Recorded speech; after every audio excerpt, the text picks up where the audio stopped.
Good morning, all. The next topic that we will be seeing is log based protocol.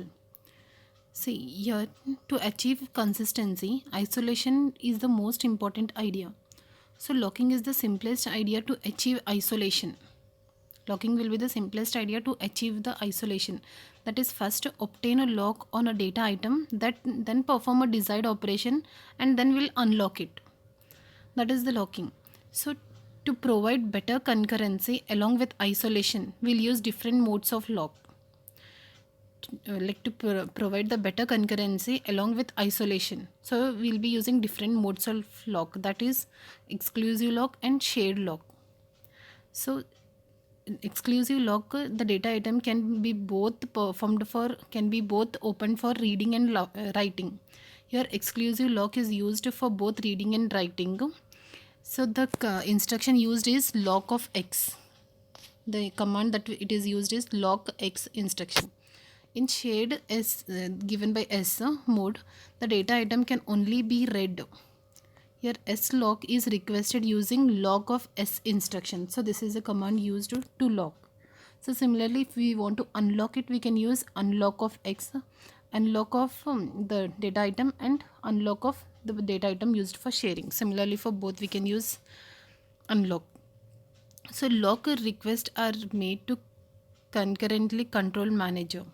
Transaction can proceed only after request is granted. That is, you are requesting to perform read and write, or only for reading. If the data item is available, if it is free from lock, then only the request will be granted.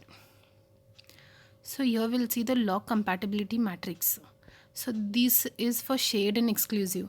If any one transaction is opened for shared, if any one transaction has opened a shared lock, then any other transaction can also open for shared data item only.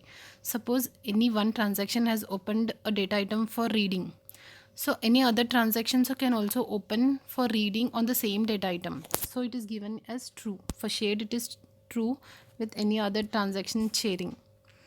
Similarly, for exclusive, if any one data item wants to perform read write operation for a data item, then no other transaction can open the same data item to perform read write operation.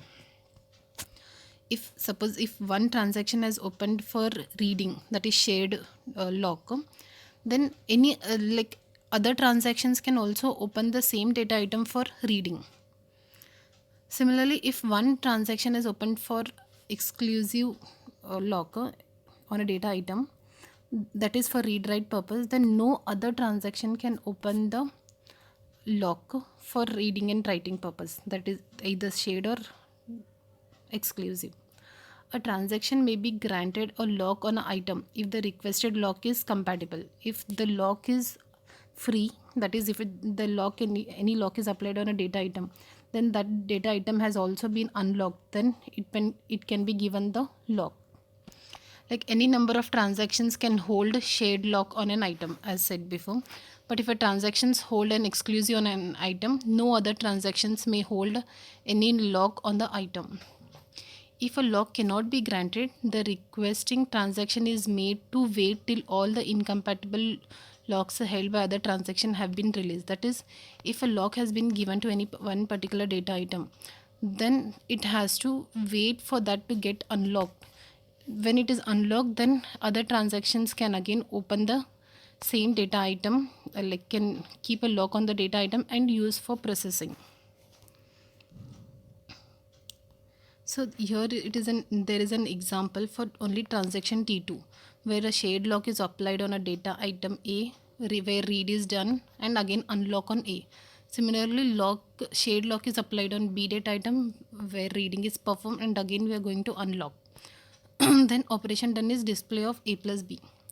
See, this is not sufficient to guarantee the serializability, because if A and B gets updated in between the read of A and B, if any other transaction will perform the operations on these two data type, then we can't guarantee that we'll get the correct result, that is display of A plus B will be consistent. So a locking protocol is used. to overcome this, a locking protocol is used. Here it means that a set of rules will be applied by all the transaction whenever it is requesting and releasing the locks. Whenever we are requesting a lock or we are releasing a lock, so the rules will be applied. That is called as locking protocol. So we'll see some of the pitfalls of lock based protocol. Here in the first thing is we'll be facing a deadlock issue. Here the example shows that if lock X exclusive lock is applied on B data item and where read and write operation is done, still we have not released this exclusive lock. Again in other transaction we are applying a shared lock on A data item where reading is done, and still here it is not released. Again shared lock is applied on B data item, whereas already exclusive lock is applied in T3 transaction, and similarly in T3 shared lock is applied on A data item. See, neither T3 nor T4 can make any progress because each other are calling, T3 is calling T4, T4 is calling T3 transaction operation. So in this way locks are also not released. So this will lead to a deadlock situation. So this type of scheduling for transactions will lead us in deadlock state. To handle this, we must roll back all the instruction and go to the previous state. And one more pitfall that we will be facing is starvation. That is, here what happens, if a transaction may be waiting for an X lock on an item, for an exclusive lock on an item. Suppose we are applying suppose any one transaction, T1 transaction is waiting for read write operation on A item, while a sequence of other transaction request and are granted also the shared lock on the same data item, whereas this waiting of T1 transaction will make it unconsiderable. So in that case it will roll back. So this, even though after waiting for long time for A data item to perform to apply exclusive lock, it has not been granted and granted the shared lock on some other transaction. So in this case it will enter a starvation, and this also can be overcome by rolling back. So these are the two drawbacks of lock based protocol. Next we'll see to overcome the above conditions we can here we'll see the locking protocol rules. Here we'll see the locking protocol, those that are nothing but the rules how we are going to apply on each lock. So this protocol will ensure the conflict serializable schedules. Here there are two phases. One is growing phase, the another one is shrinking phase. In growing phase what happens, this is a growing phase and this is your lock point. This is your lock point and this is your shrinking phase.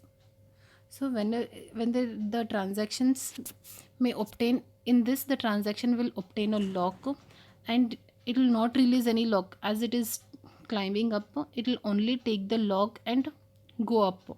That means in middle it can perform read write operation, and in the lock point also it will be performing read write operation. And when it is coming down, that means here it will be releasing the lock, and in this it can't take any lock, it will not obtain any lock and it will be releasing lock.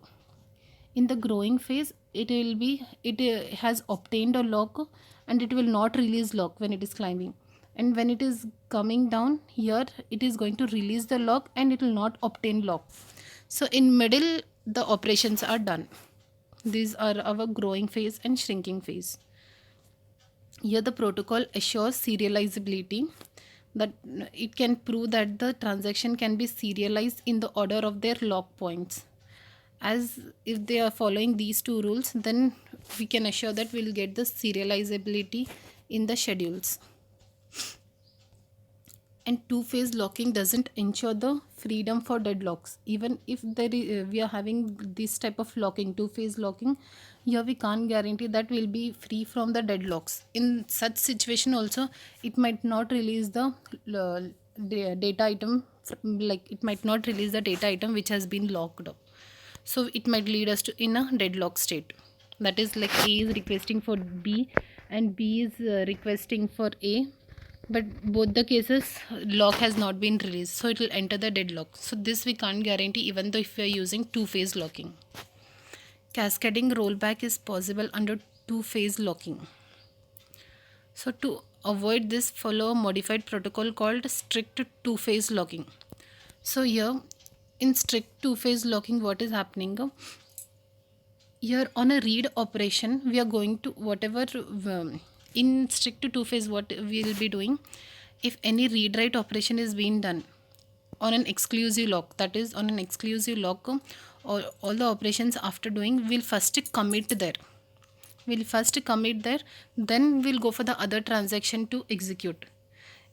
So that is our strict two-phase locking. So this we can use in place of our two-phase locking to overcome the cascading rollback issue.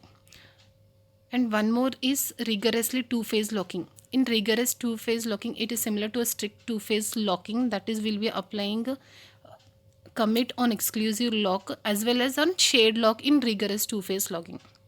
In rigorously two-phase locking, we'll be applying a commit on both shared lock as well as exclusive lock. Whereas in strict two-phase locking, we'll be applying a commit or abort only on the exclusive lock.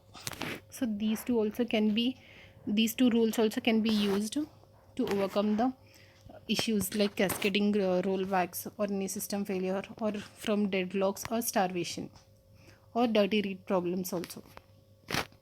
Thank you.